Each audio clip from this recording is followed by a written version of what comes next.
Assalamualaikum warahmatullahi wabarakatuh.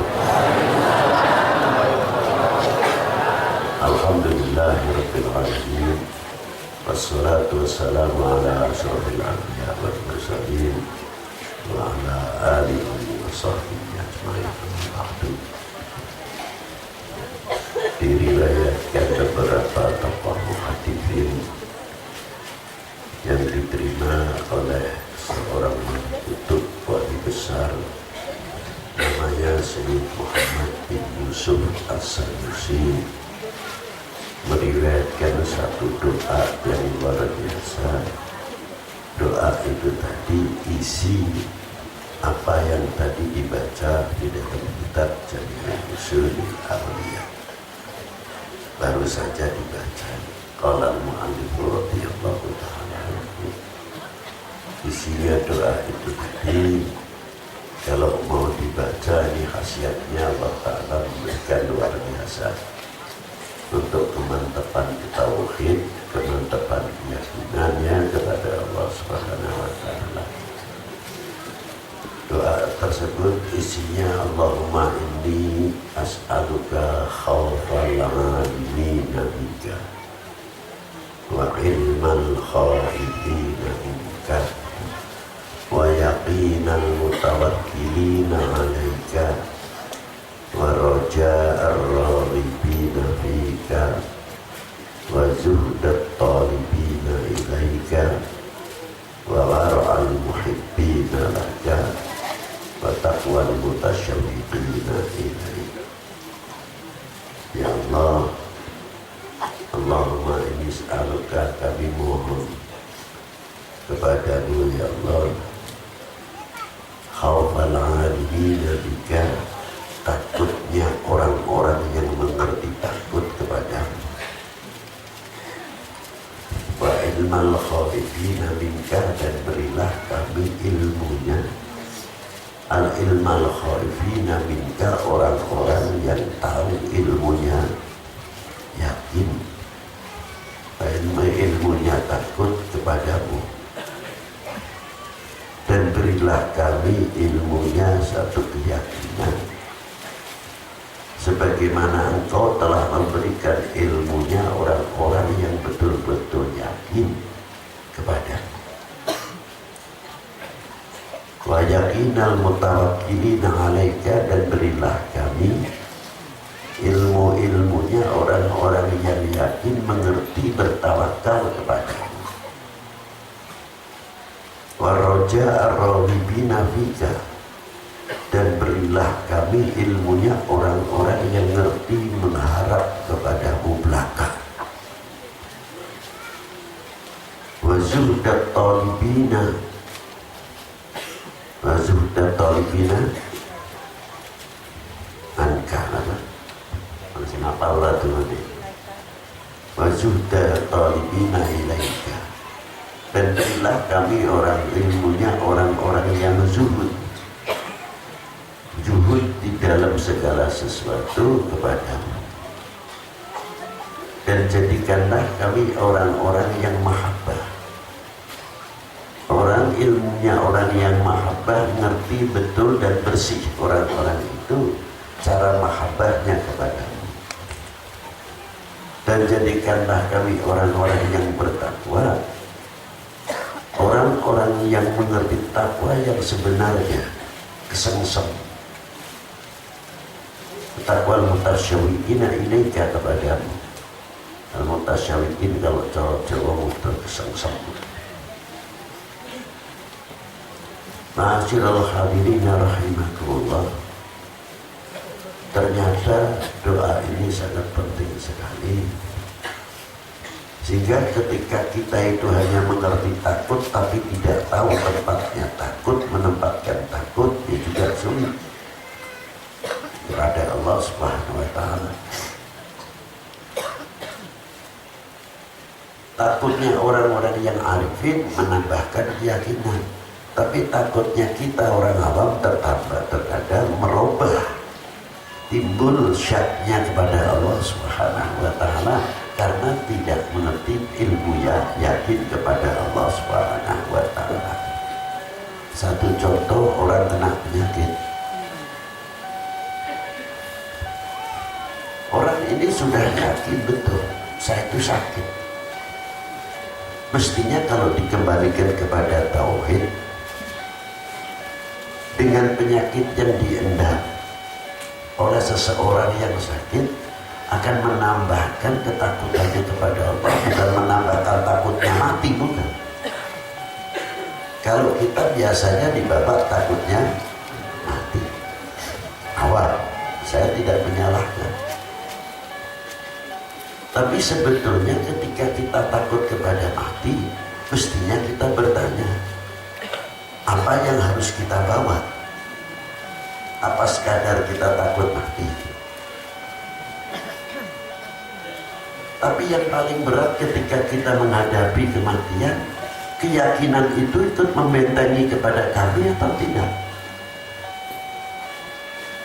Sebab ketika orang mati datang, didatangi oleh Israel, semua apapun akan keluar untuk menggoda di dalam peranan orang sekaratul maut.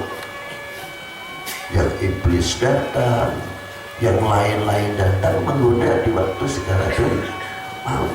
Yang berperan di situ keimanan dan keyakinan yang akan membentengi kita semua, sehingga dengan keyakinan itu sendiri mencapai meraih ala husnul khotimah.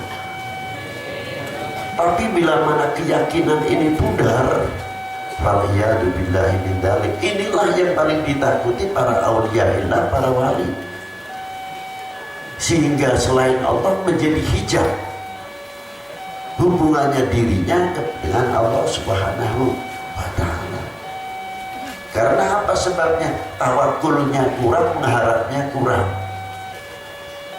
Sama ketika orang sakit itu tadi, kita yakin sama Allah Subhanahu wa ta'ala, dengan adanya penyakit ini akan menambahkan ketakwaan kita kepada Allah. Bukan berarti nambah sholatnya karena fisiknya sudah lemah, bukan itu. Menambah keyakinannya. Ketika sakit itu mestinya akan bertanya pada dirinya, kalau sudah sakit begini nih, kamu mau sombong di mana letaknya kesombong? Kamu mau merasa kuat? Seberapa kekuatanmu? Sudah diangkat oleh Allah Ta'ala terbujur, hanya napas saja semuanya capek, lemes. Coba ketika itu keluarkan kesombongannya, saya. Gak bisa apa-apa. Itu diantara kalau sudah kena begitu. Yang bisa mengobati siapa? Ya iman dan keyakinannya, itulah yang akan mengobati. Ana abdul dhaifun, saya hamba yang fakir, yang lemah. Dan menambah keyakinannya kepada Allah Subhanahu wa ta'ala yang maha kuat, maha sempurna, hanyalah Engkau ya Allah. Dan yakin secara syariat setiap penyakit pasti ada obatnya. Keyakinan menjawab lagi, tumbuh lagi. Allah Ta'ala tidak mempunyai sifat keta'alukan terhadap hambanya. Kalau mau mencabut orang itu harus dikasih sakit dahulu. Kalau tidak dikasih sakit, Allah Ta'ala tidak berkuasa mencabut. Na'udzubillah min dzalik ini. Hayata. Allah Ta'ala menciptakan sebab, tapi Allah Ta'ala sendiri tidak ta'alluq kepada sebab. Apa dikira kalau orang sehat betul itu jaminan panjang umur? Kekuasaan sehat itu apa sih? Bukan Tuhan kok. Makanya jangan suka mudah berbicara syirik. Kesehatan itu pun juga kalau kita beriktikad sehat adalah segala-galanya, yaitu kalau tidak tepat menjaga keyakinannya mendekati kesyirikan. Sehat itu bisa memberikan panjang umur, siapa bilang? Umur itu sudah maktub. Tinggal kita minta panjang umur, ma'asehah walafiah, disertai sehat, kan gitu.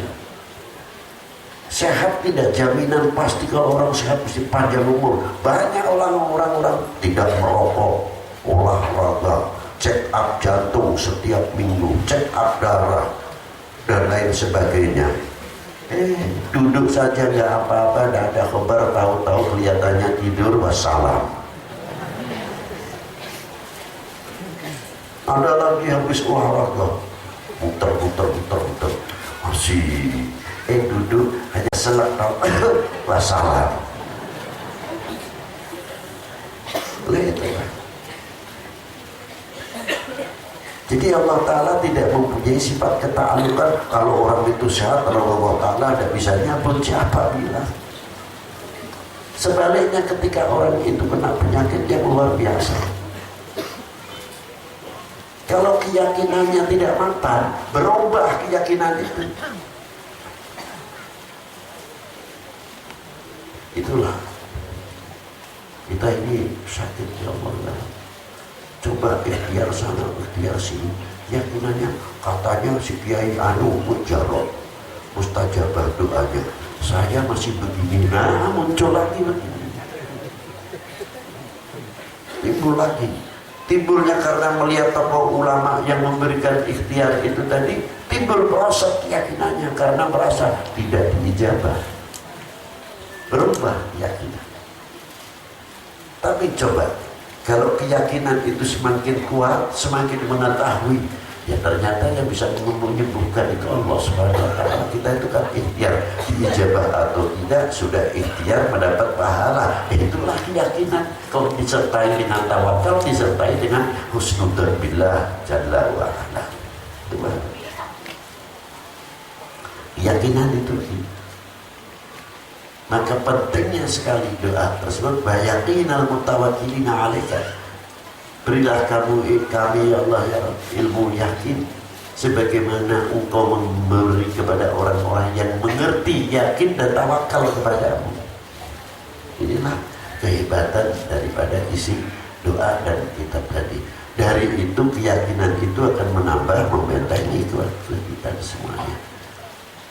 Untuk membentengi keyakinan-keyakinan itu, maka Allah Ta'ala menciptakan menjadi penolong, sebab penolong terhadap para du'afa, orang-orang yang lemah, dhaif atau keyakinannya. Allah Ta'ala menjadikan para anbiya khususnya yang diberi mukjizat untuk menambah iman dan keyakinannya.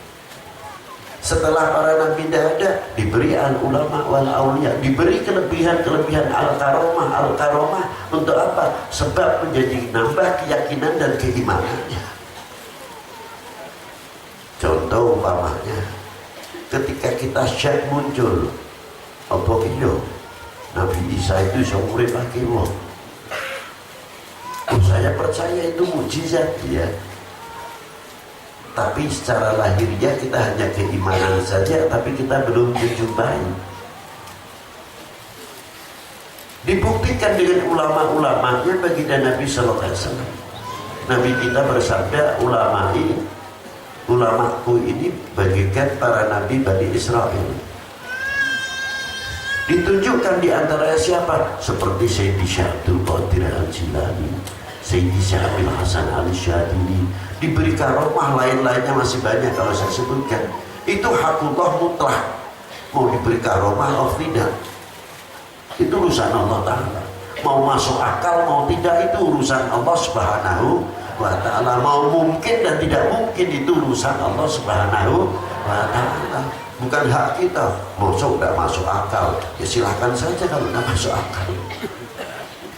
Tapi kalau akal kita ini dikembalikan kepada yang menciptakan akal, ya insya Allah masuk akal semuanya. Tidak ada yang tidak masuk akal. Pasti akan masuk, karena akalnya kembali kepada yang menciptakan akal. Selesai. Allah Ta'ala memberikan karomah-karomah para ulama-ulama terdahulu, seperti bisa menghidupkan orang mati. Dan ya Allah Ta'ala memberikannya, kamu apa sih? Kok kita yang ribut? Kan aneh bin ajaib. Yang monggo kersa sing gawe sak kersane. Apa dianggap kalau Allah Ta'ala memberikan karomah kepada auliya ilah bisa menghidupkan orang mati, apa Allah Ta'ala rugi? Tidak. Disangka Allah Ta'ala menciptakan dunia seisinya dengan para anbiya'nya, para malaikat, Allah Ta'ala itu untung. Mustahil. Karena ibadahnya kita luar biasa, Allah Ta'ala dapat keuntungan dari ibadahnya kita. Mustahil. Hasya wa kalla. Justru keuntungan itu kita yang diberi oleh Allah Subhanahu wa Ta'ala. Bukan Allah Ta'ala sempurna sifatnya karena ibadahnya kita. Dan itulah. Maka ketika Allah Ta'ala memberikan karomah kepada aulia yang besar, sama sekali tidak ada keuntungan di hadapan Allah Subhanahu wa Ta'ala, dan tidak akan menambah sifat kesempurnaannya Allah Subhanahu wa Ta'ala. Itu tauhid namanya. Itulah. Jadi sakersanya Allah Ta'ala. Orang itu ada yang amalnya tidak kelihatan. Allah Ta'ala menciptakan 2 malaikat untuk menulis apa? Amal lahiriah, yang batiniah malaikat tidak tahu. Jangan dikira ngerti.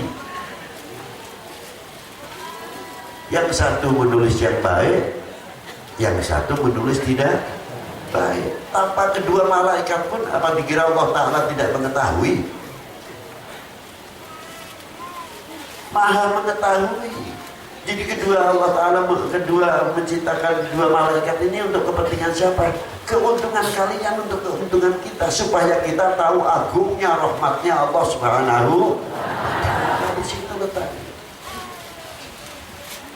Ternyata apa yang ditulis oleh para malaikat baik dan buruknya, ketika orang itu diangkat masuk ke surganya, malaikat yang menulis segala kebaikan dan segala kejelekan, ya Allah, ini kok tidak ada dalam catatan saya. Mengapa orang ini jelas kelihatannya begini-begini kok bisa masuk surga? Ada satu amal yang engkau tidak ketahui. Aku maha mengetahui. Ini a'lamu ma la ta'lamun. Nah, itu luar biasa. Dan ketika menunjukkan ada amal yang baik, ini amalnya baik-baik begini, mengapa tidak diterima ya Allah? Karena kamu tidak mengetahui apa yang aku ketahui. Ada sesuatu yang menghancurkan ini semuanya. Ini Allah Subhanahu wa Ta'ala. Dengan kita mengetahui yang demikian, apalagi bangkit dari kubur. Ya terserahlah, ada orang yang tidak percaya, katanya di kubur dia bakal ditanya, ya monggo kerso kalau itu pendapatnya sih. Dia bakal ditanya marrobuka wa manabiyuka wa itu kamu monggo. Tapi saya yakin pertanyaan kubur, soal kubur ada. Serah yang pendapatnya begitu. Bangkit dari kubur, pakai mizan, timbangan dan sebagainya. Apa orang itu, apa Allah Ta'ala tidak mengetahui amal perbuatan orang itu, baik buruknya? Maha mengetahui.